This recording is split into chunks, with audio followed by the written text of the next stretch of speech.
the fact that we have subscriptions and pre-orders for this kind of stuff is because of the systems we use. Yeah. If we weren't using these systems, we wouldn't have to log stuff in, but we'd also be having less subscriptions, less subscribers, less pre-orders, less ability to create a sort of excitement for these products by being able to let people order covers they want. In the Midwest, you know the best is there waiting, so come and join the conversation. I still approve, fan and artist and creator too. This is how the challengers do. What? Keep the conversation moving along. Keep reading comics, keep your local store strong. If it's hard, then it's a job for the challengers. What? Comics and conversation, y'all.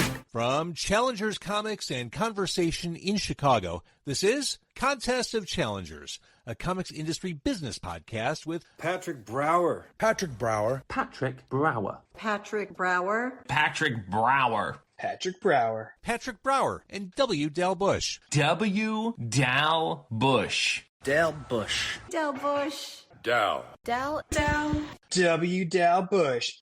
Look, as much as I like Typo Negative as a band, And a blood type. Indifferent as a blood type? Indifferent, yeah. O positive is where it's at. Universal donor.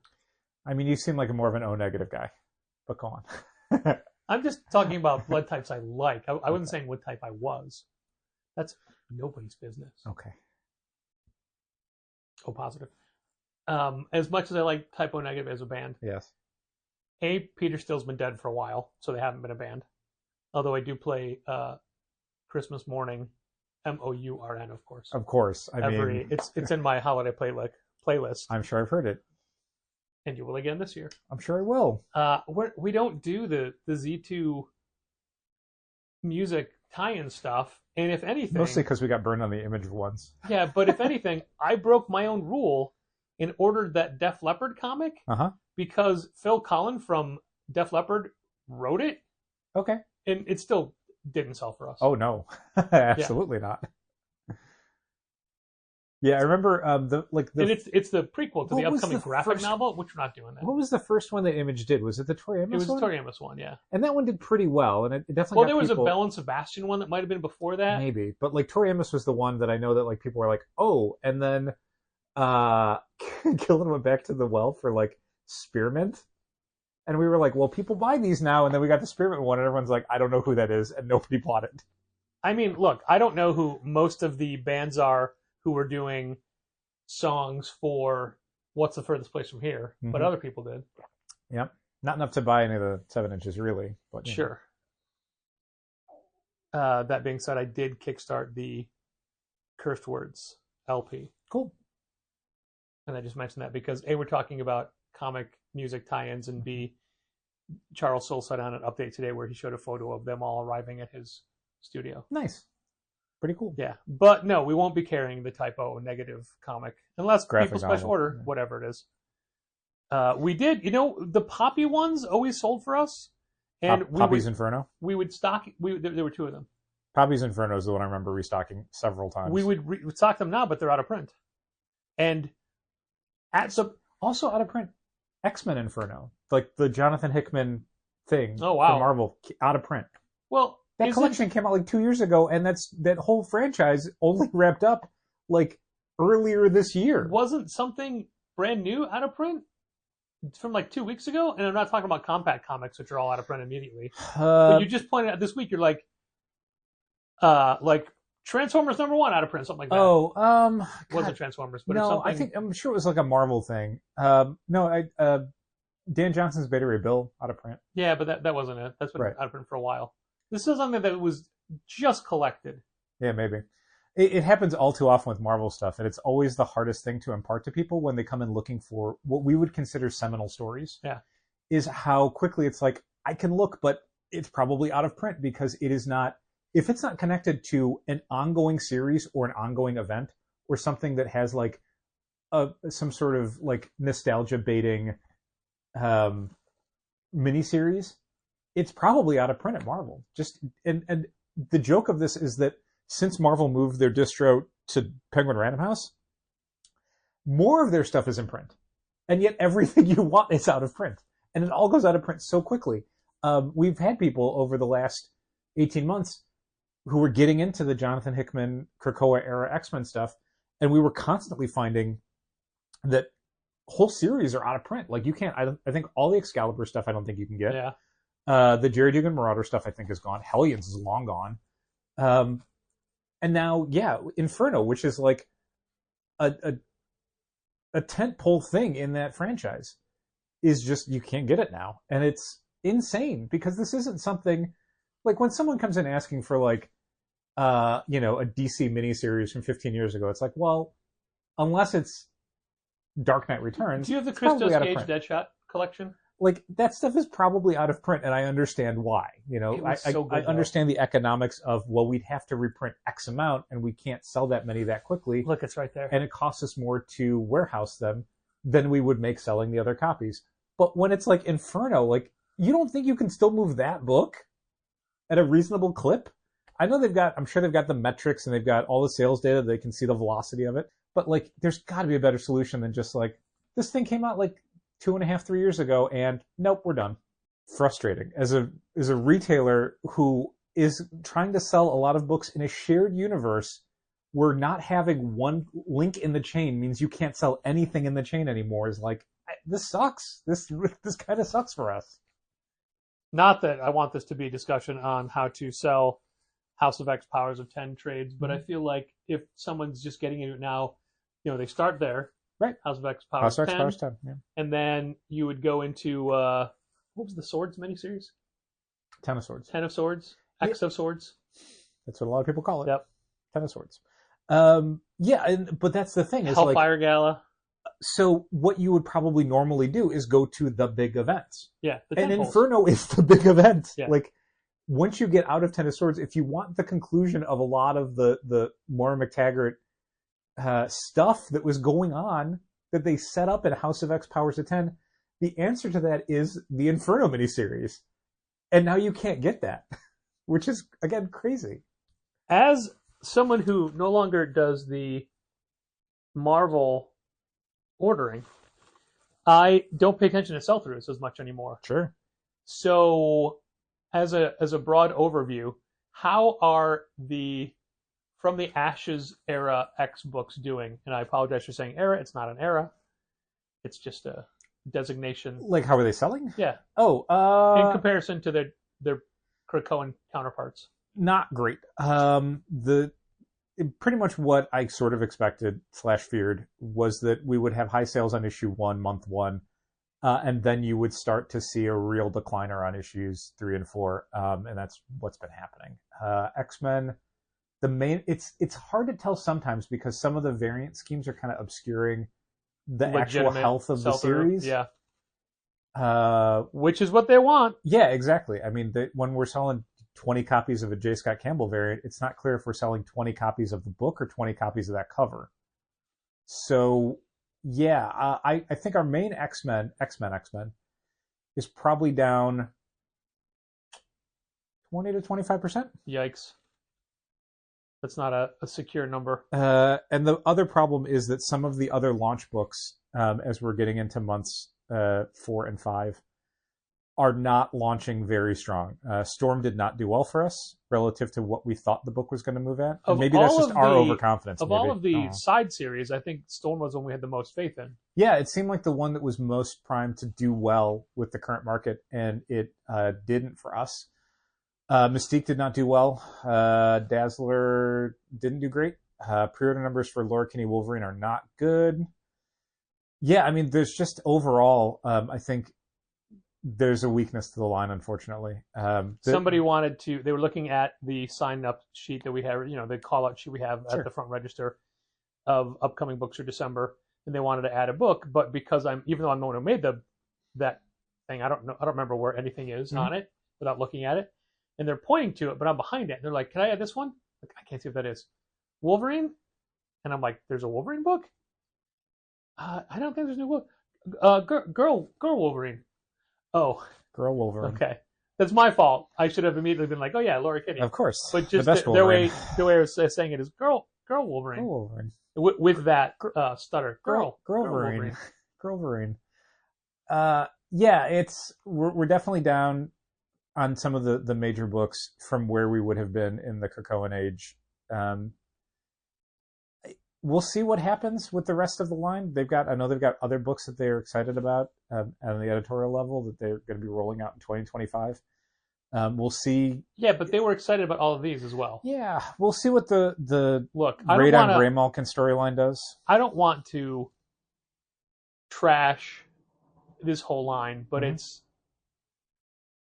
as a reader, to me personally, and I don't want to offend anybody who loves these books, there's such a departure from what was going on before that to me it feels like a giant step backwards. And I just read X-Men this morning, and by the way, that X-Men's out in 2 weeks. They do 18 times a year. Yeah, now for that so book. I was trying to do the math on that, so it's not even, it's tighter than every 3 weeks. Yeah. Minimum every 3 weeks, but that would only give you 17 issues. So somewhere else I've got to do 2 weeks. Yeah, I think what they do is there's 6 months out of the year where they do 2 issues in a month, and then 6 months out of the year where they do 1 issue. Weird. It's a weird Sort of thing. I mean, Spider-Man's the same way. So Some months they double up. I read the newest issue of X-Men, and it's just, I like Jed McKay as a writer. It's just underwhelming, and I'm not invested in any of the stories. None of it really feels right. And one of the things with X-Men particularly that they're making a point of telling you that this is not Hank McCoy from Krakoa. This is before that. This is Stars and Garters Avengers Hank McCoy. But it's not. He doesn't act that way at all. And they keep pressuring him to be the beast that they had. And he's like, I've got years of scientific research to catch up on that he had that I don't have. But like that happy-go-lucky bouncing around Stars and Garters beast isn't there. As soon as I saw him walk around in a lab coat, I'm like, no, come on. Yeah, I can't really also, speak. he didn't have those big teeth. Yeah, I can't really speak on those books as a reader because I pretty much stopped reading all of them. Yeah. I still read Exceptional X-Men because I think that one was surprisingly strong. And I really like the character relationships. And it's one of the few books that feels forward-looking.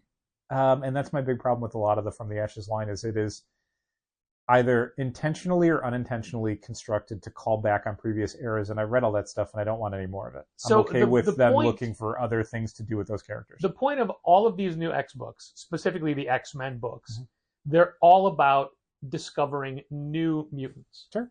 It doesn't, like, at what point in the mutant cycle, it doesn't matter. Yeah. If they're adult mutants, whatever, but it's all about introducing more and more new characters. Yeah, certainly that was one of the knocks against the Krakoan era stuff was that it was, since they had the entire like roster of mutants to draw from, you could do really fun stuff by incorporating villains as heroes or vice versa.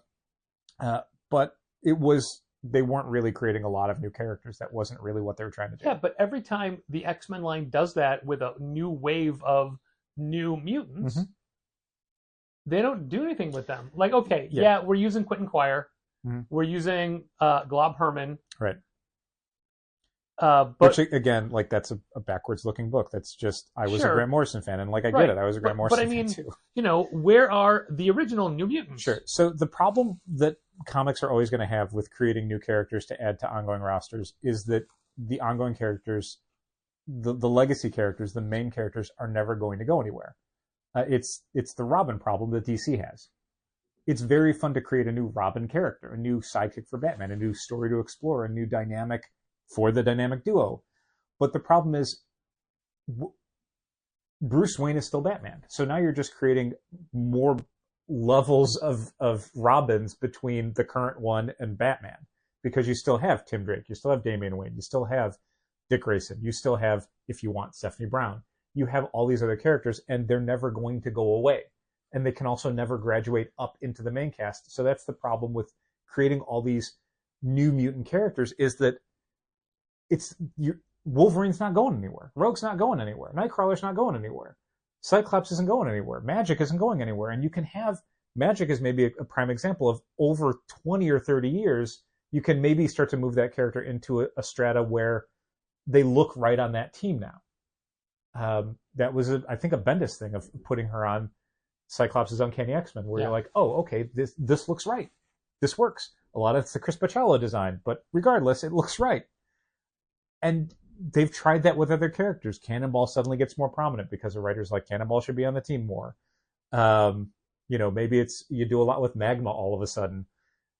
But yeah, for a lot of these other characters, what about all the Hellions, though, Dal? What about them? But you create all these characters, and the hit to miss ratio as far as like who is going to stick around and be a part of the cast long term, you're lucky if it's 1 to 100.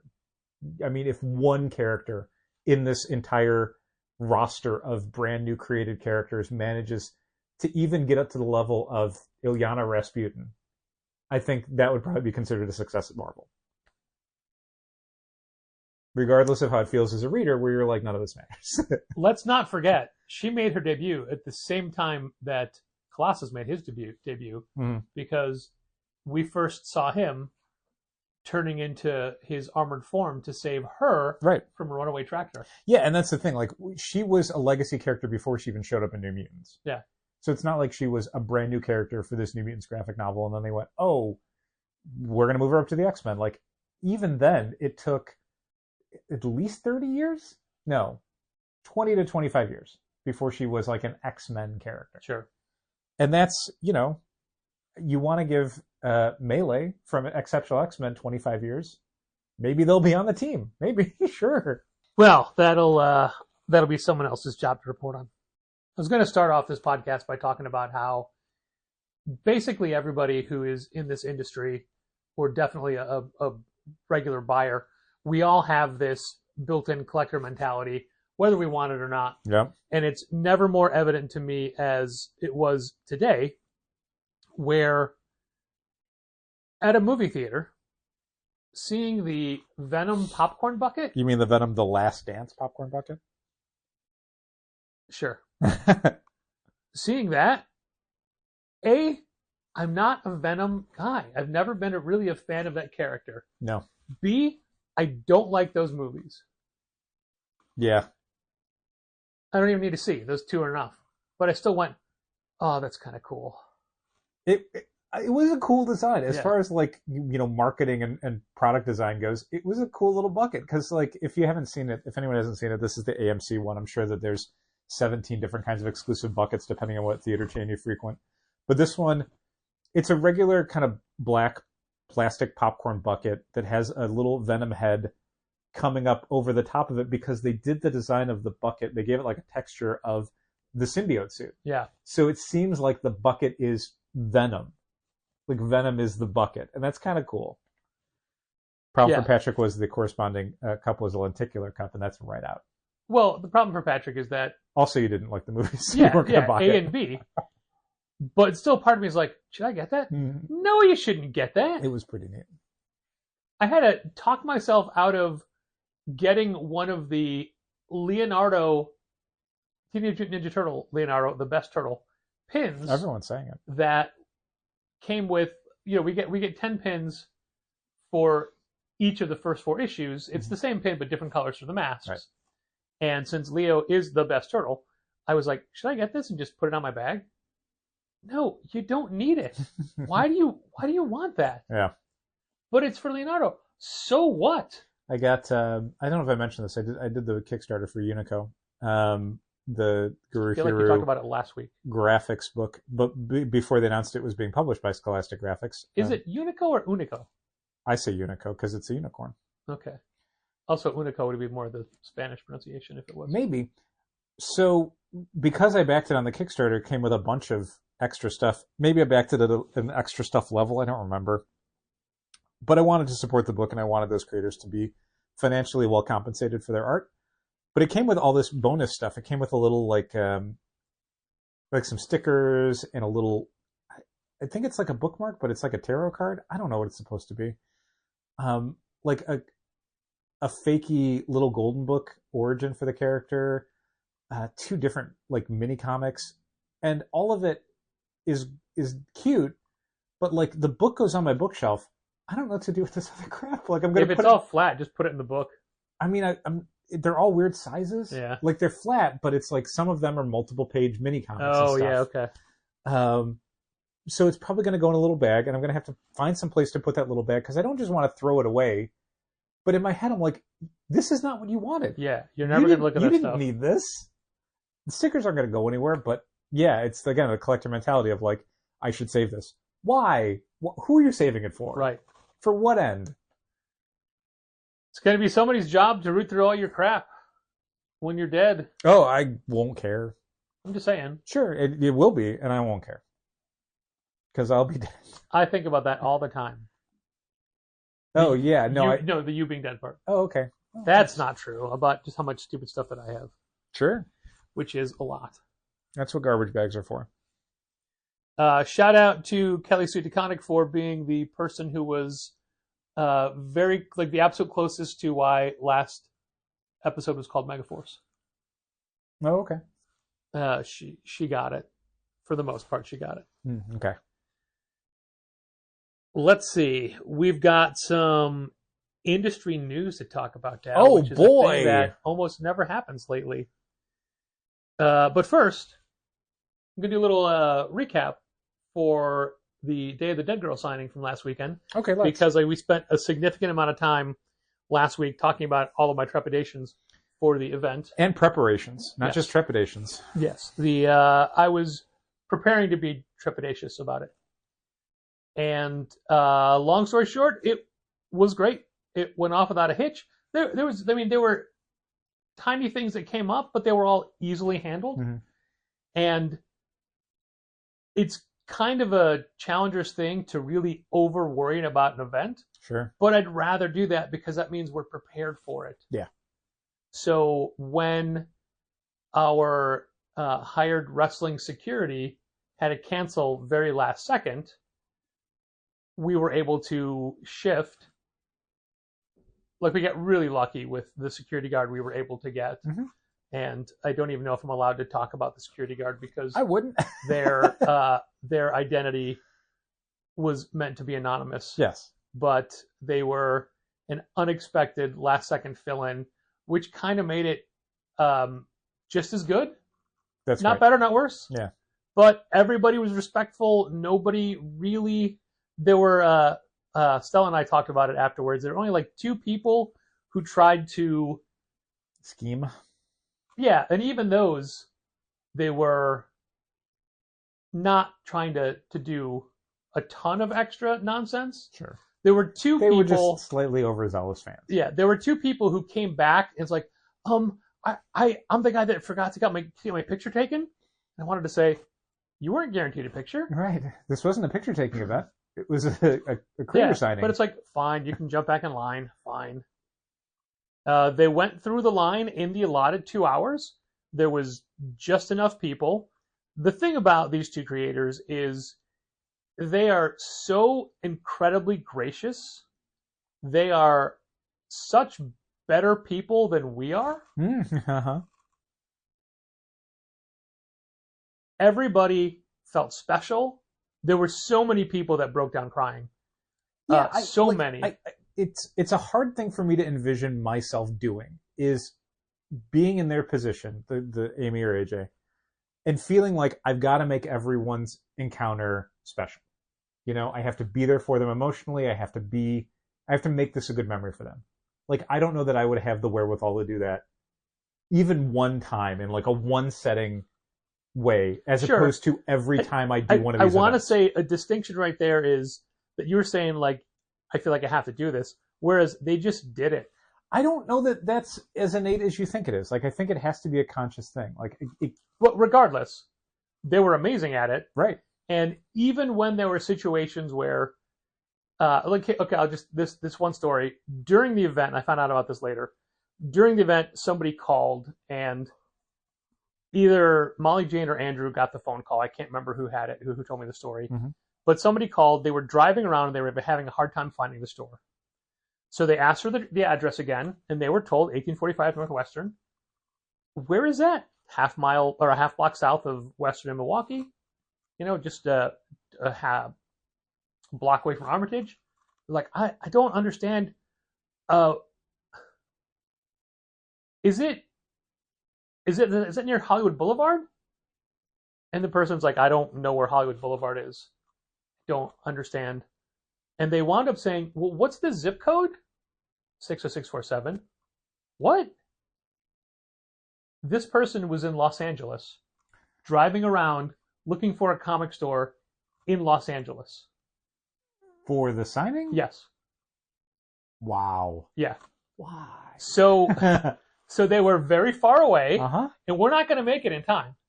Well, it seemed unlikely, but who knows? So that's amazing. When I hear that story, I'm like, oh man, how do you get it so wrong? Yeah. Like the catchphrase I was using for this whole event was all the information is on the task. Uh-huh. Whenever someone's like, just look at the website, use the QR code. Yep. We spelled it all out. Yep. It's all there. Put it all down. So for you. when somebody was in California, like they got it that wrong. Uh-huh. That I hope I'm they like, didn't fly to California for I'm the like- event. That would be the most humiliating possible. I'm like, can you believe this? And when I told AJ that story, the first thing she said was, "Oh no, well, we'll get to them. We'll find them. They'll get their book signed." Like her first reaction was, "We need to take care of this person." Uh-huh. My first reaction is, "How dumb is that person?" Yeah. Oh man. And that to me sums up the perfect distinction between Sure. who she is as a person, who Amy is as a person, who I am as a Sure. person. Well, they're creators. They're not in customer service. They Sure. don't understand that I one of the think- core tenets of customer service is laughing at people. They didn't realize that. I think they have a lot of customer service in their individual jobs, but Clearly not. yeah, they were so gracious to everybody, and I'm pretty convinced that they'll be back sooner than 5 years. I bet they will. Yay. I bet they will. The first thing Amy said to me when she walked up, as I was I'm never doing this again. was AJ loves this store so much. Aw. I'm like, yeah, It's I a can very tell. nice thing for Amy to say. I can tell by how long it's been she's been here. But no, it went really well, and as far as I know, nobody complained about Sidekicks being off limits for the day. Seems like you guys still managed to sell some Sidekicks books before the event, though. Yeah, I mean, we only closed off Sidekicks around 2:15, I think that's fine. and then I mean, it was already disassembled by the Right, but you could night still before, get but in there. yeah. Yeah. Yeah, you didn't have access to everything, but Sure. all of the center bookshelves were still fully available. Like a lot of our sections of graphic novels, you'd be surprised how much of them are irrelevant to most people shopping. Sure. So it worked out great, and I never want to take for granted how successfully smooth these days go. I had to change the studio. Not successful, but how smooth they go. Sure. Because like Free Comic Day, super smooth, not as successful. Yeah, But successful is largely a financial consideration, Yeah. while smooth is how well did we execute on our plan. so I don't want to take that for granted. But, you know, when this was brought up as a thing, immediately in my head, I'm like, all right, how's this going to work? What are we going to do? How's it going to be different than before? How are we going to set it up? And I had it all worked out well ahead of time, Which is great. and it helps. went smooth. So huge thanks to AJ and Amy for being willing to come to the store. Thanks. And so far, the book's getting really good reviews. Yeah, it's officially out in its non-event cover this week, and it seems like it's selling pretty briskly. So the big news in our industry this week is Absolute Wonder Woman. Oh my God, it's so good. Daimond Comics is consolidating their warehouses. Yeah, where they pack and ship stuff from. In the United States, they had two, Plattsburgh, which is where almost all like the new comics came out of, your weekly shipments, and then Olive Branch, which was where Backstock replenishment. reshipments would come from, backstock, as well as like some non-comic items. We were, as an account, a Plattsburgh account for new books and things. Mhm. And then, if you recall, longtime listeners will recall, I don't know, when we were in Memphis, whenever that was, we toured the brand new. That was when we toured Olive Branch, yeah. 'Cause Olive Branch. It was right near like the border, basically. Olive Yeah. Branch is in Missouri? No, Mississippi? Mississippi. And then Plattsburgh was in New York. So they're shutting down Plattsburgh. They're not renewing the lease, basically. And it's shutting down like the end of November. Yeah, like, it's this like is real not, soon. we're phasing it out over the next year. This is effective a month from now. So It's gone. I feel bad for the entirety of the staff that's losing their jobs. Absolutely. Oh my God, that's the main thing. I don't think they're they're not moving people. Probably not. Yeah, I don't I'd think they assume can. not. They're not relocating their employees from New York to Mississippi. So those workers are just out of a job. Now all the Olive Branch people have to do much more work, I imagine. Well, I mean, that's the thing about this is that Plattsburgh is getting shut down largely because of how Daimond's distribution model has changed over the last 5 years. At one point, Daimond needed 2 different warehouses because Daimond had enough volume going through their distribution chain that they needed 2 separate places. And in fact, like Patrick was saying, when we toured the Olive Branch warehouse like 5-6 years ago, they had boasted about how they had gotten like logistics firms that had renovated Amazon warehouses because they needed to upgrade their facilities, they needed to upgrade their procedures because of how high the volume of product was going. That's changed drastically for Daimond. In the intervening years, they've lost Marvel as an exclusive account. They've lost DC as an exclusive account. They've lost access to DC entirely. They've lost access to Image as an exclusive account. Dark Horse as an exclusive account. IDW is an exclusive account. And a bunch more companies are either working with multiple distributors or not with Daimond at all. And so that means that seemingly way less comics are being distributed by Daimond than 5 or 6 years ago, pre-pandemic. But I assume everything that's in Plattsburgh has to go to Olive Branch. Sure. But that's the thing is it's not clear what...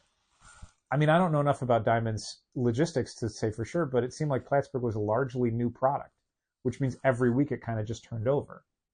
So I don't know what, if anything, product-wise is moving from Plattsburgh to Olive Branch. Well, you know that when things aren't new anymore, you still have them somewhere in your facility. Sure, but if what Daimond was getting each week was, here are the books that need to go out to accounts, need to get broken down, shipped out this week, and then there's overstock.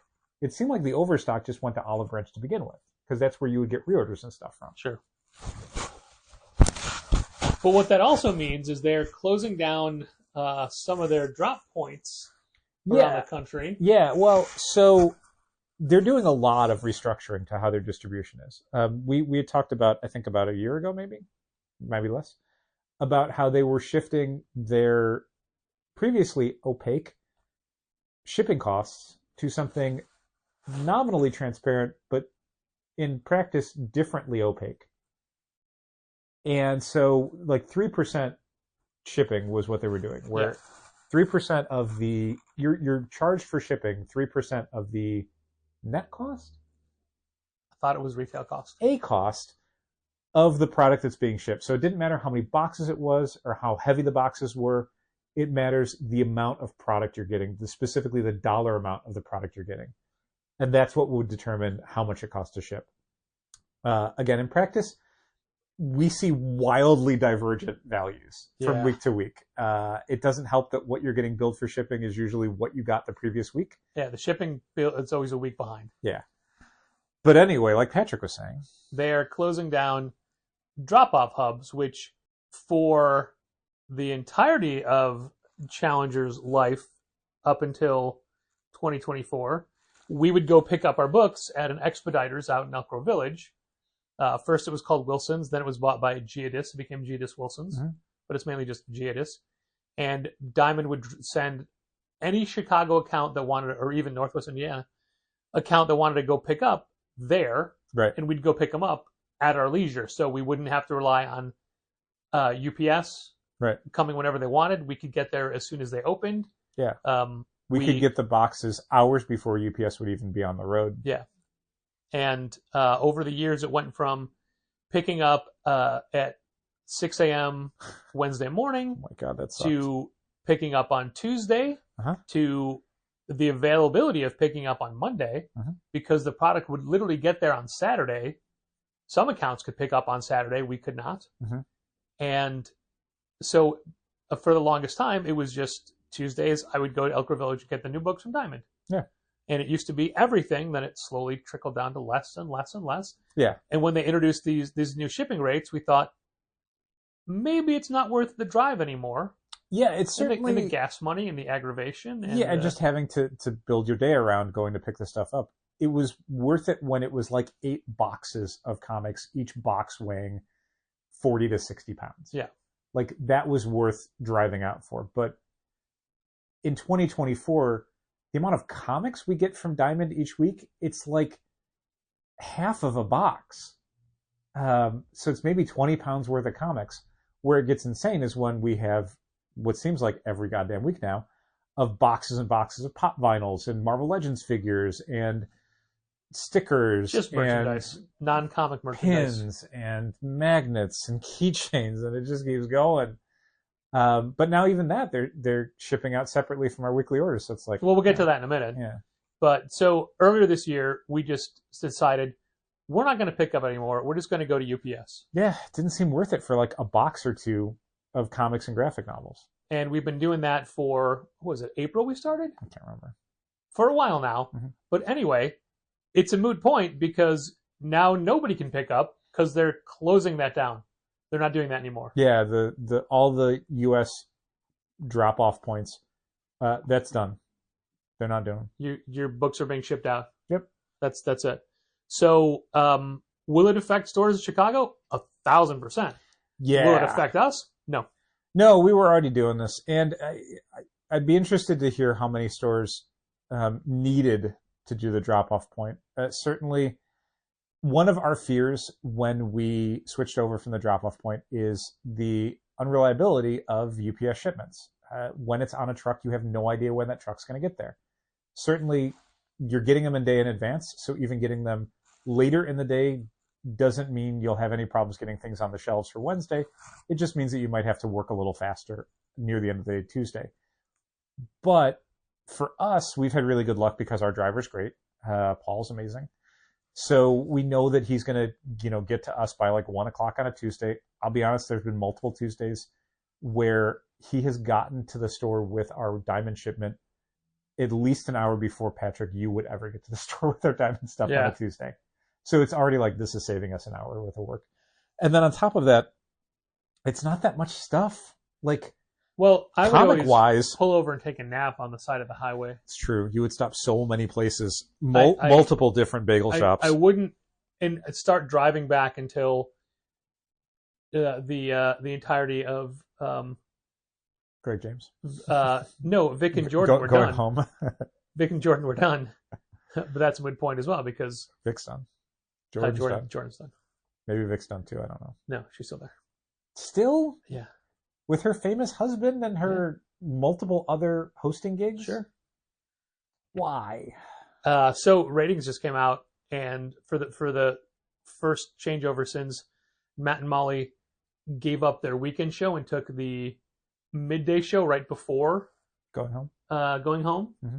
And the Matt and Molly afternoon show is now the number 2 show on the network. Wow. Behind the Great breakfast James, show. Yeah. It's like, wow. Yeah. Good for them. Yeah, absolutely. I mean, you don't like Matt and Molly, but still. I don't dislike them. I just well, for example, you would never go out of your way to listen to them. Well, yeah, for example, this week they are doing the breakfast show because Greg is off. So like you won't listen. Right, but you wouldn't like in disgust like no. Yeah, definitely not. But like you don't like them. Anyway. So that explains why it took me so long to get back every Tuesday. Sure, it's a very long show. Yeah. No, none of that's true. Not even the bagel part. I didn't start really. No, you would do Dunkin' on the way back. Yeah. Well, because there's a Dunkin' right there. Sure, I get it. Getting gas. Anyway, that's not going to affect us at all. But what does affect us is now this hopefully temporary change where the last 3 weeks now, giant boxes of merchandise, like Dal had just talked about, shows up out of the blue either on a Wednesday or a Thursday. When I say out of the blue, I mean we don't get tracking numbers ahead of time. We get tracking numbers. What we don't get is manifests. We don't get invoiced for this stuff until a week after we've received it. Which makes it impossible to receive the things without having to create the items from scratch. Yeah. Luckily, you can go into Daimond's shipment tracking and you can look at the manifest for a box through their website, but it basically means that you're getting tracking numbers and then you're like, what is this? And you got to go to their website and find out. Because what's inside the box is just a packing slip. So it's like, how much did I pay for this? No idea. Yeah, like all that stuff. And I'll be honest, a lot of the times when you go to log something in. Like on the rare occasion it's an item that is already in Managed Comics, you can just scan it and put it in the system. Sometimes the cost is wrong. Yeah. And that's not a Managed Comics fault. That's the same cost that's on the Daimond site. Yeah. One of the reasons I don't do it that way all the time is because you still have to go back into it and then change the category and change the distributor. Sure. I like doing it through Managed Comics. One, because it'll flag it if it's a special order and that happens to be in the system, which 99% of that stuff is not, because it was all new to order items and they're not in the catalog. But also because it gives a uniformity to how everything's formatted. I like that. Sure. So the big problem with this stuff specifically not having any invoices until the following week is that when we get shipped out things like a regular comic book from, let's say, Boom, it's got a price printed on it. So we don't really need to know what we paid for it because we have a set discount for what we pay for Boom stuff, and we're probably going to just charge whatever's on the cover price. All of the stuff we're getting in on Wednesdays, Thursdays, Fridays that are coming in before we get the invoices are all net cost items. They don't have any prices printed on them. They're mostly things like, again, pop vinyls, Marvel Legends, merchandise, and that stuff we need to know exactly what we paid for it, because formulating out from that will tell us what we need to charge for it to make a profit to keep the lights on. So we kind of have to reverse engineer that, and then the next week when we actually get invoiced, double check everything to find out, did we charge the right prices? Was there any mistakes? Do we need to change what we're charging? So that aspect of it is needlessly frustrating. I have no idea. And for most of this stuff, we're getting it before the on-sale dates anyway. So it's like, look, I appreciate you getting me stuff in advance. That's always better than getting it on time or late. But when you can't invoice me correctly for it, like everyone else who's shipping me stuff out in advance of the street date, maybe just hold it till the street date. Right. And you could say, why don't you just hold on to it until you get invoiced and then import it then? We don't like sitting on stuff. Yeah, it's easier for us to break open a big box and start getting stuff out on the floor than it is to store a bunch of big boxes. Like, where are those big boxes supposed to go? We don't have room for that. Yeah, it's bad enough that we had to figure out what to do with... Remember when we just put the couple of new boxes and new books under the front tables? Yeah, because it was usually just Lunar. Yeah. That was it. And Lunar at the time was just DC. And DC was not doing great for us at the time, so it was even less stuff. Remember when underneath the front tables are just packing material? Uh-huh. I do. I didn't like it. I'm glad we moved it. Yeah. The funniest thing about that, when we would have packing materials under the front table, because we were in the process of shifting over to having to do more shipping because of COVID and because of having an online storefront, and we didn't have real like set processes for any of that stuff. So we would just have packing material, like flattened boxes, under the front tables, which when people would just like start taking those like they were free supplies. Yeah. Or sometimes they'd be like, what are you charging for these boxes? It's like, nothing. We need those to ship stuff out. You can't have them. Ah, good times. Oh yeah, those were the days.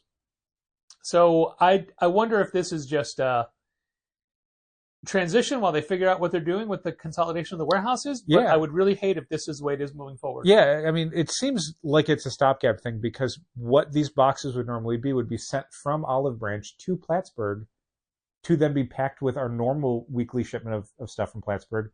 So it would all come together on one shipment, one wave.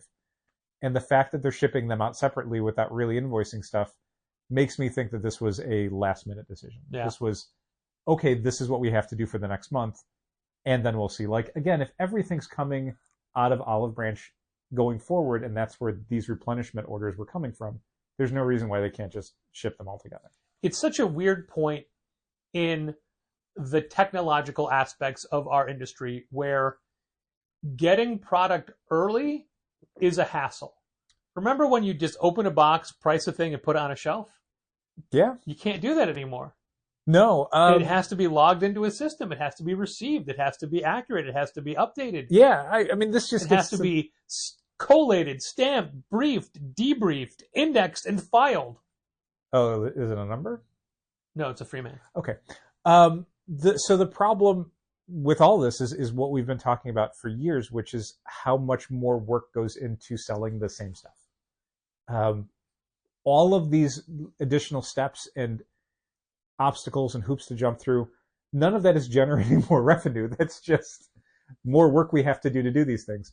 And I guess I should step back and rephrase that, because a lot of it is generating us revenue in a way. Like the things that we think about where it's like it's got to go into a system and we've got to run it through a specific program to make sure that it doesn't need to be pulled for a subscriber or set aside for pre-order.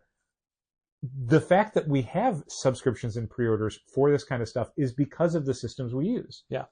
If we weren't using these systems, we wouldn't have to log stuff in, but we'd also be having less subscriptions, less subscribers, less pre-orders, less ability to create a sort of excitement for these products by being able to let people order covers they want and subscribe to series and be assured that it's going to be waiting for them, and then be notified when that stuff comes in and all that stuff. You know, there's extra work we have to do throughout the week to make that happen, but the end result is hopefully more people are engaged with what we're doing as a store. One of my Thursday jobs is to download the PRH invoices and start breaking them down. Sure. And what I normally do is denote via shorthand what is shelf copies and what is subscriber copies. Normally, I used to do that by quantity. Be like, oh, we're getting 5 of this cover. It's going to be for the shelf. Right. One of this means it's for subscription only. Yeah. Or it could be an incentive or a variant or whatever. Sure. But that's not the case so much anymore.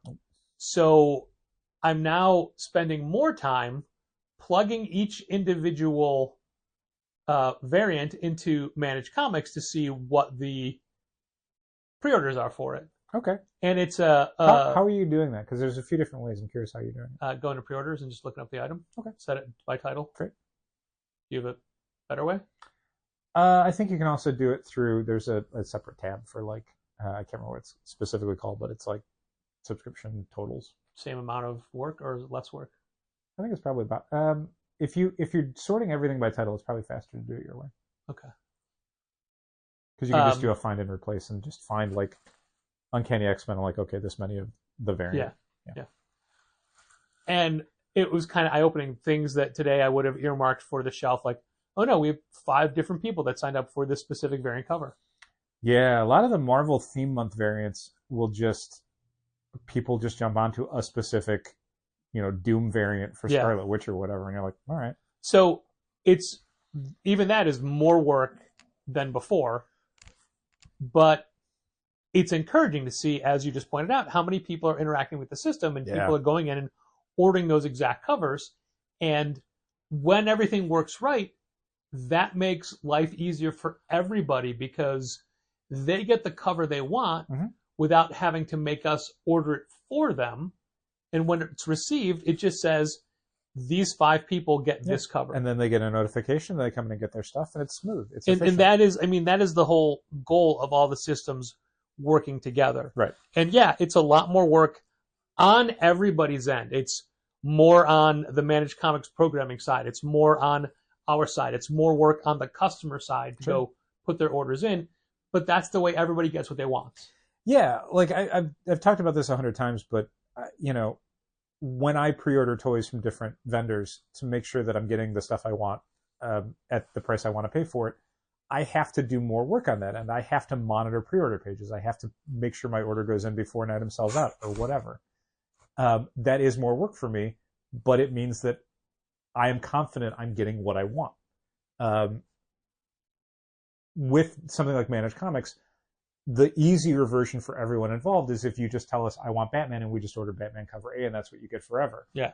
But I know that that's not how a lot of people approach the market anymore. They want specific covers. They want more control over, how they're getting what they want to get. And we want to facilitate that as much as they can.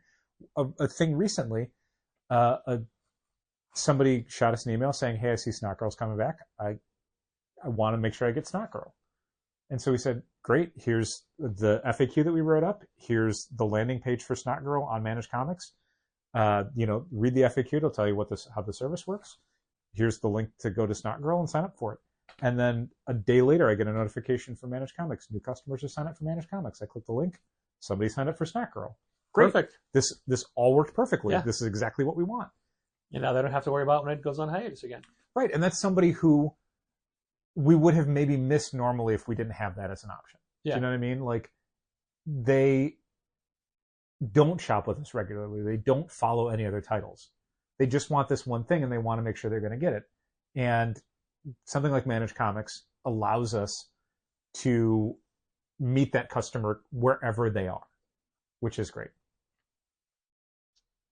And then we get to meet them again in the store when they say who they are. Mm-hmm. And we give them their books. And then they come in and say, yeah, I had a pre-order, and we have to go, okay. Now, did you come into the store? Is it a subscription service? Or did you buy something online? Or did we call you to say it was here?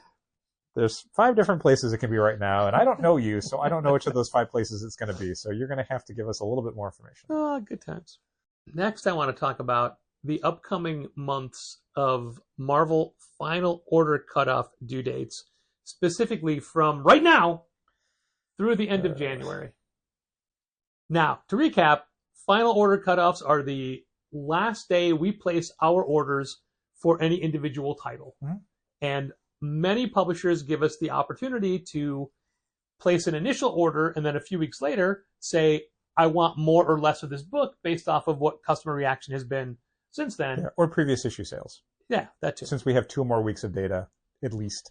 When the system was implemented, it was a 3-week plan, meaning we would give you our numbers 3 weeks before the book goes on our shelves. I think that was just for comics. I think graphic novels have always had a longer Yeah, okay, that's fine. Sure. But for comic books, yes. And the majority of FOCs are single-issue comics. That's true. And then everything broke. Mm-hmm. And for the most part, most people do 3 to 4 weeks. Most publishers, when I say people, yes, most publishers want their numbers 3 to 4 weeks in advance. Marvel Comics, however, does whatever the fuck they want. Uh-huh. And between now and the end of January, we are ordering books 4, 5, 6, and 7 weeks early. I think we just had some stuff recently that was about 7 weeks early, and I thought, you got to be kidding me. And multiple times they are stacking weeks. Like, I think Laura Kinney Wolverine, I think, is a December shipping book, and I'm almost positive I just FOC'd it last week. And that was middle of October. So FOCs are a weekly thing we have to do. And now that DC... Oh, it's we, is it? I'm sorry, it's you and Molly.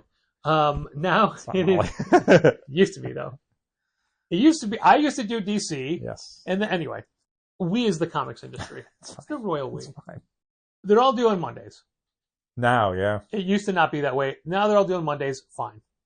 But you have to do it 3 different ways because you've got Penguin Random House, you got Lunar, you got Daimond. I will say, not to keep making this about things I like that Managed Comics does, because I don't want Brian to get complacent.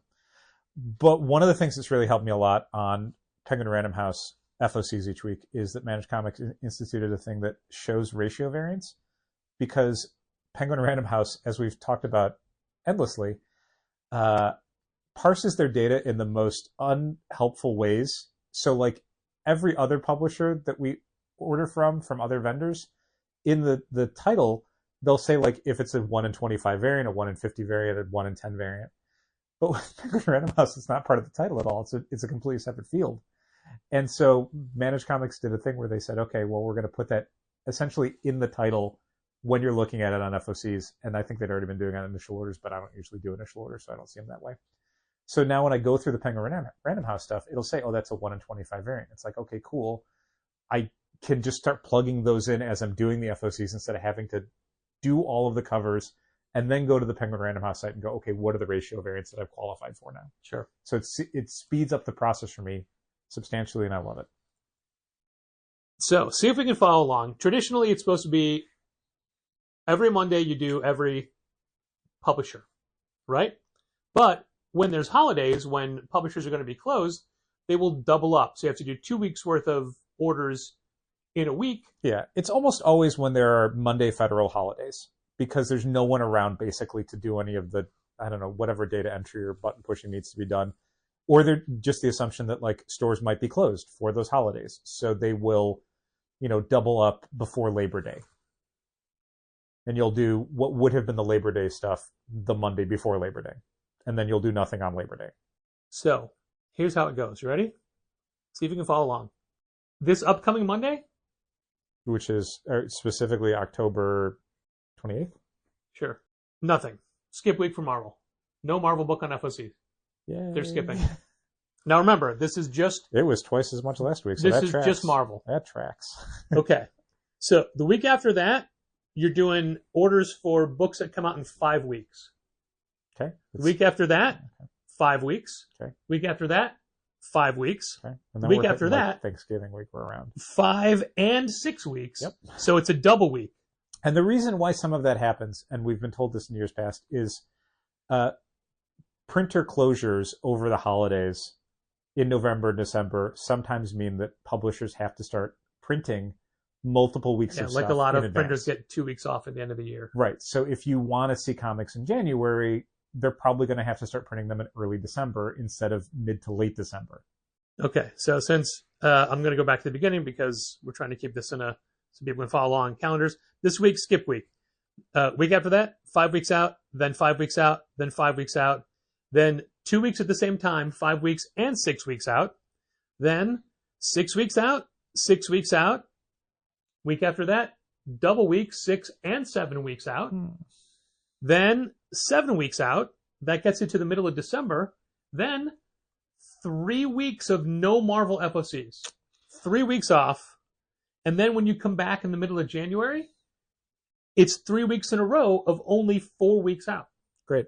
So you have to get to the middle of January 2025 to where we're at a point where we're just ordering 4 weeks out, which is still 1 week more than it's supposed to be. Yeah. So originally what worked with final order cutoff was that you would have 3, maybe 4 weeks between when you're ordering something and when it ships. And what that meant in practical terms was that you would usually meaning almost all the time, if the system's working as intended, sales data for the previous issue before you order the current issue. So for example, if you were ordering Amazing Spider-Man number 60 on FOC, 59 would have just come out and you would have at least some idea of how that book is moving. The problem with ordering stuff 7 weeks in advance is it basically means you don't have any data for what you're ordering. That could be 3 issues of X-Men. Right. And the worst part of that isn't even that it's happening across the line. It's that it's specifically happening for books that you may have literally no sales data for as a series.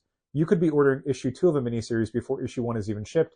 You have no idea what the adoption rate is going to be for this. You might have subscription numbers, but those can skyrocket if a book happens to be a hit on issue 1, or they could be plummeting if people buy it and don't like it and immediately take it off their list.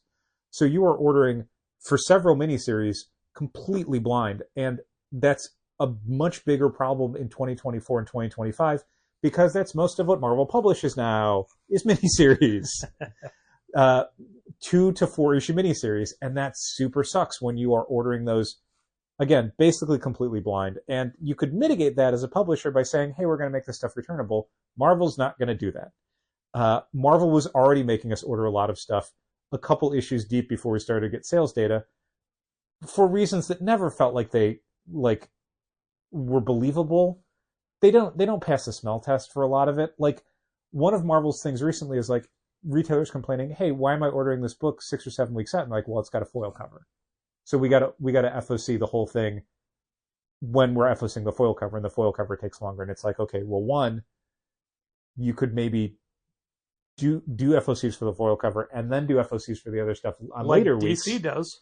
But that's the thing. DC doesn't even do that. DC somehow manages to do their foil covers and their regular covers at the same time 3 weeks before the book ships. Occasionally, when they have a fancier cover, they would do if it needs but they to would be do it bagged for, or something. if it's a I get it. acetate overlay. And that's fine.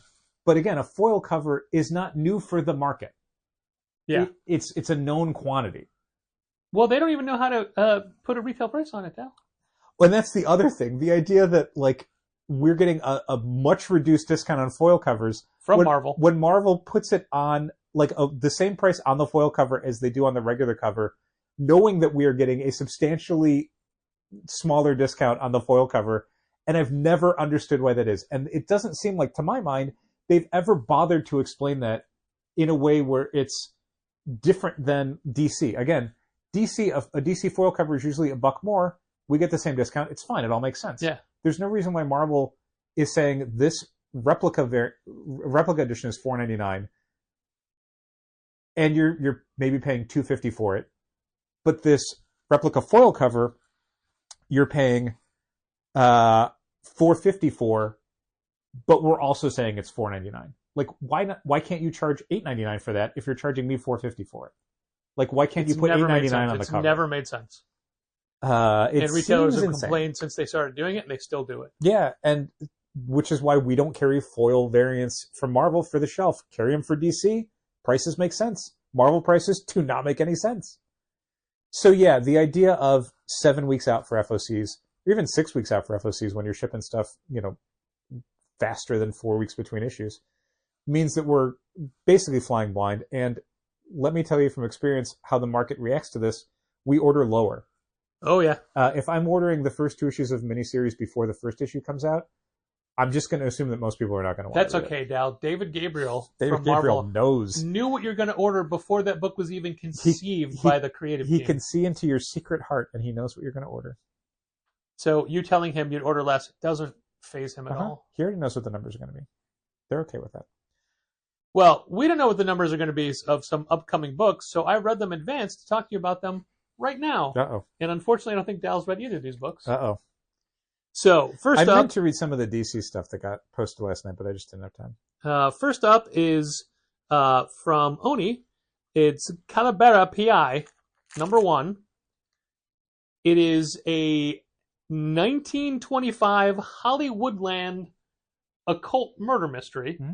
It's written and drawn by Marco Finnegan, who's from Night People.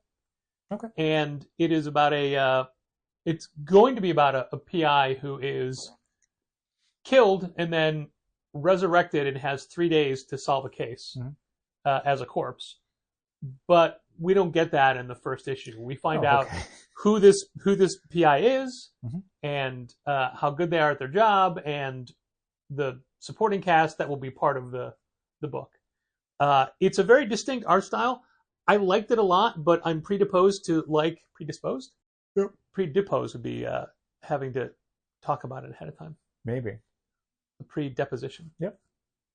I'm gonna like Hollywoodland-based noir stories. Supernatural noir mysteries. Well, I mean, supernatural. I don't need that part so much, but the murder mystery part. Yeah, but you don't dislike it. Sure. I liked it a lot. I don't think we have anybody down for this. Really, maybe 2 people. Probably. It's going to be under your radar. It is, and honestly, I don't expect it to sell well at all.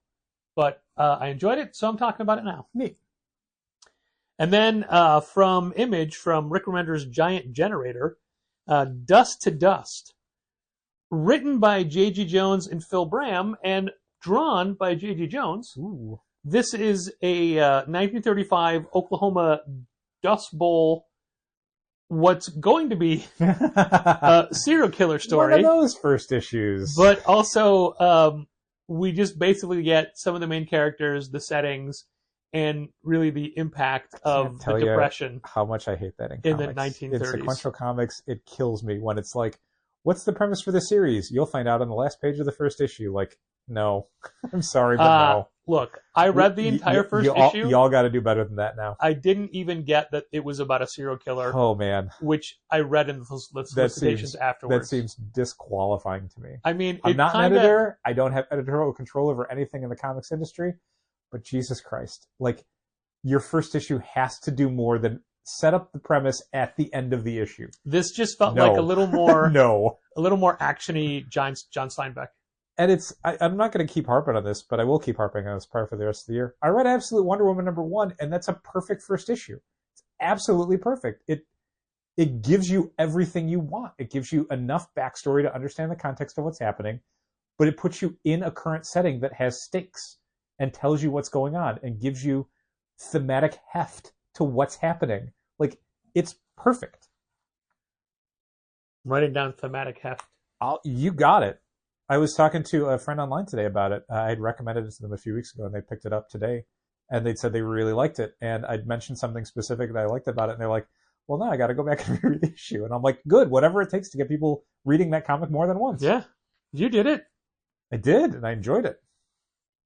You want to hear something shocking? Ready for it. I've read it one time and one time only. Whoa. And you burned your copy afterwards. Oh, no, I wound up with 2 copies. And then you gouged your eyes out so you could never see it ever again. Who said that?